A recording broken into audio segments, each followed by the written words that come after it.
દીકરીને એમ સુખ લાઈન મારી માં તો છે ને, મારા બાપને મળી આવું.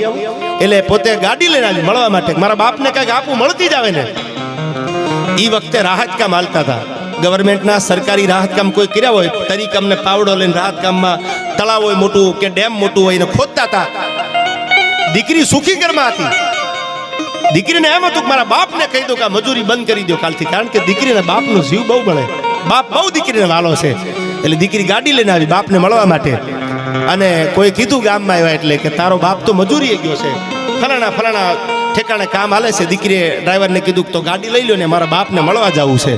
અને સાહેબ એ બાપને મળવા માટે દીકરી જ્યારે આવી ગાડીમાંથી ઉતરીને આમ જ્યાં પોતાના બાપને જોયો, માથે ફાટલ રૂમાલ બાંધેલો, માથા ઉપર જિગ્નેશભાઈ રૂમાલ બાંધેલો, અને રૂમાલની જે આટી પડતી હતી અંદર જે રૂમાલના વળ હતા એમાં 10 ની 5 ની આવી નોટો મૂકેલી.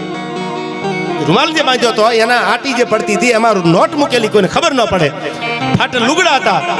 પોતાની દીકરીને બથ ભરીને મળ્યો, આંખમાંથી આહુડા પડવા માંડ્યા. એટલું કીધું બેટા સાંભળજો દીકરીના બાપનો પ્રેમ કેવો છે. બેટા હું ભલે મજૂરી કરું પણ મારી દીકરી સુખી છે એનો મને આનંદ છે. મને થાક નથી દેખાતો કે મારી દીકરી સુખી છે, મારી દીકરી આગળ છે, તો મને કાંઈ મજૂરીનો થાક નથી દેખાતો. તું મૂંઝાતી નહીં.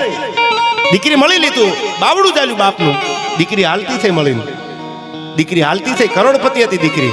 બાવડું ચાલી, જમણો હાથ હાથમાં આમ ચાલી અને માથે બાંધેલા રૂમાલની આટી આમ વિટોળેલી આટી હતી આમ છૂટી પાડી બાપે.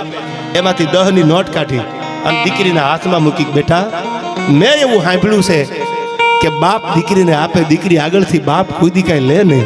તું કરોડપતિ છો, તારે કાંઈ જરૂર નથી, પણ હું તારો બાપ છું.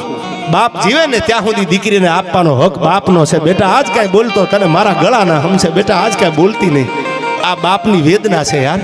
દીકરી કરોડપતિ હોય તો બાપને એમ થાય હું કાંઈક આપી દઉં, મારી દીકરીને હું કાંઈક આપું. આ બાપની છત્ર છાયા છે. અને આ છત્ર છાયા જેને ન હોય કોકને પૂછો તો ખબર પડે કે બાપની ગેરહાજરી શું કહેવાય યાર. ત્યારે મને ઇન્દ્ર ભારતી બાપુનું લખેલું બાપ માટેની કડી મને યાદ આવે.